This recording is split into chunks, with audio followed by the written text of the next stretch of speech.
Thomas and Friends, Hero of the Rails.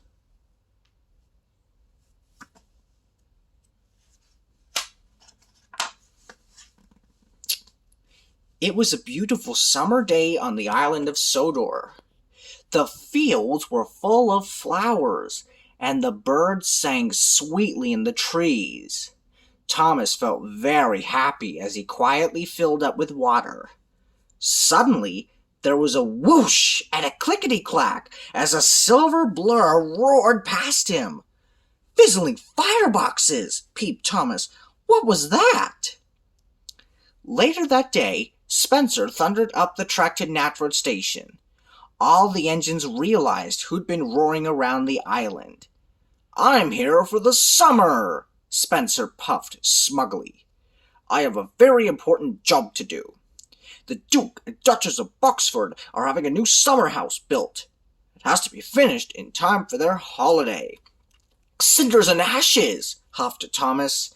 "Having Speedy, Spencer, and Sodor for one day is bad, but the whole summer? That will be terrible." During the next few days, Spencer was very rude to the other engines. He forced his way onto Gordon's express line. He told Toby he was too old to be useful, and he even called Thomas a tiny toy tank engine. This was too much. Thomas told Spencer he could pull loads just as heavy as his, so Spencer challenged Thomas to a race around Sodor. They would haul equal loads and see who could go faster. The engines met at the shunting yards at dawn. A whistle wailed, and the race was on.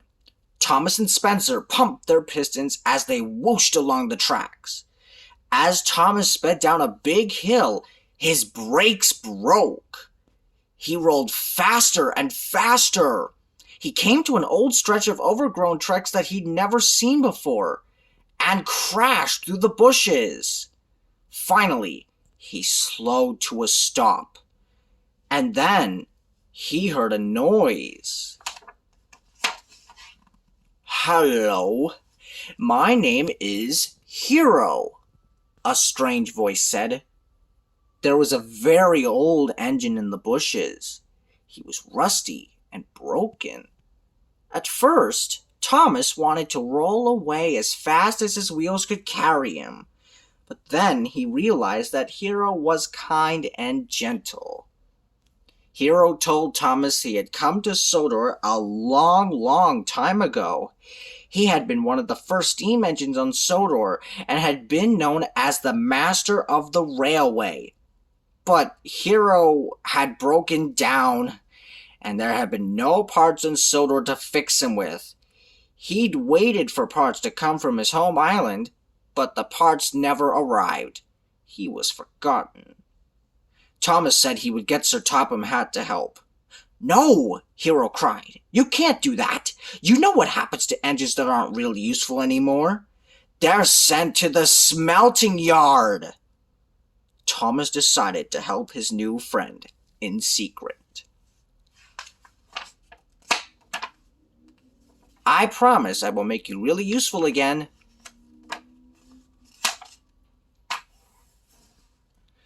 Later, Thomas had his brakes repaired at the Sodor Steamworks. He liked the hustle and bustle there, and he especially liked Victor, who managed the whole place.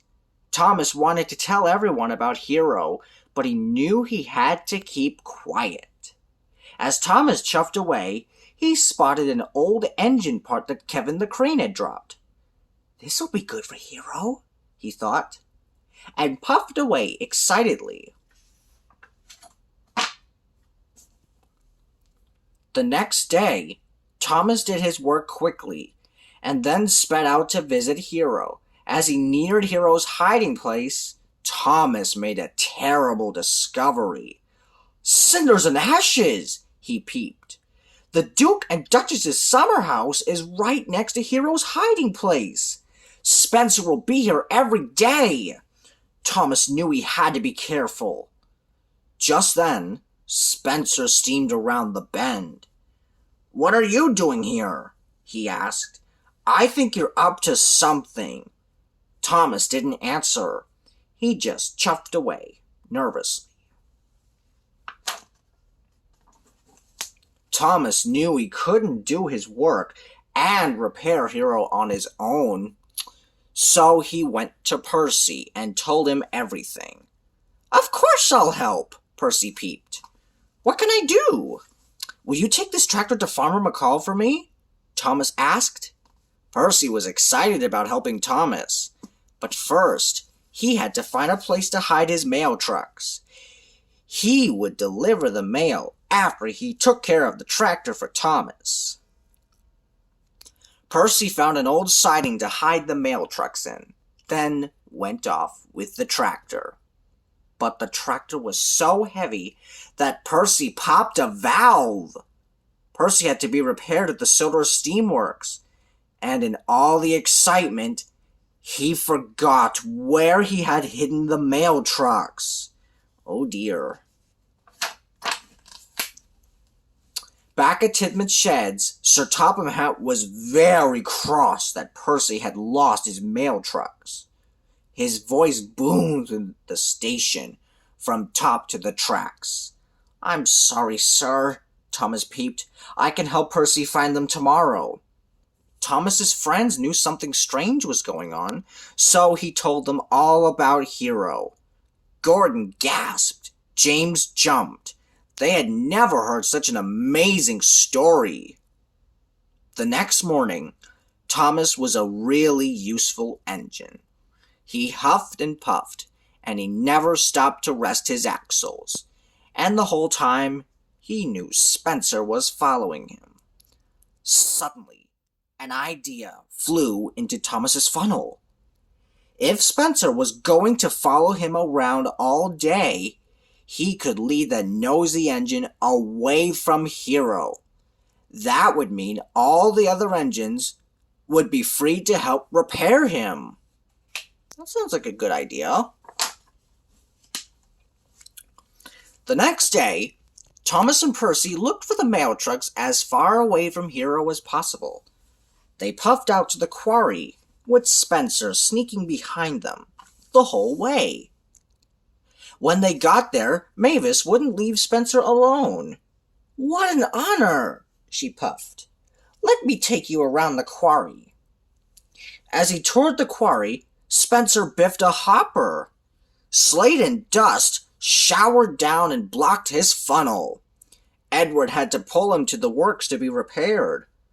With Spencer at the works, Thomas thought it was a good time to take his friends to visit Hiro. Hiro liked meeting the other engines. He enjoyed Emily's stories and admired James's shiny red paint. But making all these new friends reminded him of old friends back home, which made him sad. "Don't worry," Thomas peeped. "Tomorrow Percy will bring the last part. Then you'll be ready, and you won't be alone anymore." The next morning, Spencer found Percy's missing mail trucks near Hiro's hiding place. "These must be part of Tricky Thomas's tricks," he huffed, then raced back to Knapford Station to find Sir Topham Hatt. "Spencer, why did you take Percy's mail trucks?" Sir Topham Hatt demanded. "I didn't take." Sir Topham Hatt wasn't interested in Spencer's excuses. He just wanted Spencer to return the trucks to Percy and get back to his work on the summer house. Spencer was mad. "I won't let Thomas get away with this."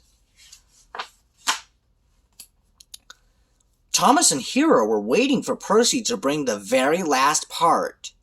Hiro was very excited. His firebox flared and his steam swirled. But then they heard Spencer coming down the track. "I found you," he huffed. "Hiro, you can puff away from him," Thomas steamed. "Let's go." With a heaving huff, Hiro tried to race away. But without the missing piece, his pistons couldn't pump. His engine juddered and jittered. Metal parts popped off him, and he sputtered to a stop. Spencer laughed. "Is this what you've been doing, Thomas? Making a heap of metal for the smelting yard? Sir Topham Hatt will make sure he's sent there." As Spencer steamed away, Thomas felt terrible. Everything he had promised Hiro was ruined. He knew he had to find Sir Topham Hatt before Spencer did. Thomas and Spencer had the race of their lives. They steamed through tunnels and roared around bends. But as they crossed over a marsh, Spencer realized he was too heavy for the old track. It creaked and cracked. Then the mighty Spencer slid into the muddy marsh. Thomas promised Spencer he'd get help. At Knapford Station, Thomas found Sir Topham Hatt with the Duke and Duchess. Thomas's wheels wobbled as he told them all about Hiro. Sir Topham Hatt was shocked. "Oh, you mean you found the master of the railway? He's terribly famous," exclaimed the Duchess. "Why didn't you come to me sooner?" Sir Topham Hatt asked Thomas. "I was worried, so I tried to do it all alone." Thomas peeped. "Well, you're not alone," said Sir Topham Hatt. "We must help Hiro at once."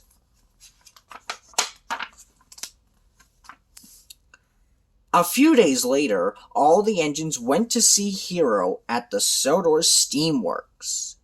When he puffed up the track, they couldn't believe their eyes.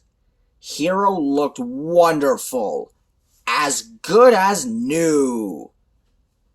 He looks tremendous. "Welcome back, Master of the Railway," said Sir Topham Hatt. All the engines blew their whistles. "Now, go get Spencer out of the mud," Sir Topham Hatt said. Together with Rocky and Thomas, Hiro pulled Spencer from the mud. Spencer couldn't believe how shiny and new Hiro looked. "I'm sorry I thought you were a tricky engine, Thomas," puffed Spencer. "And I'm sorry I called you a heap of scrap, Hiro." With a mighty heave and haul, Hiro pulled Spencer all the way to the works.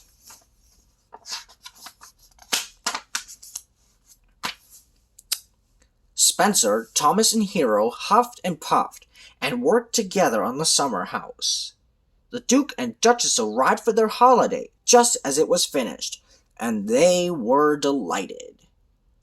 Later, as they were resting their axles, Thomas noticed that Hiro was sad. "What's the matter, Hiro?" Thomas asked. "You have been very kind.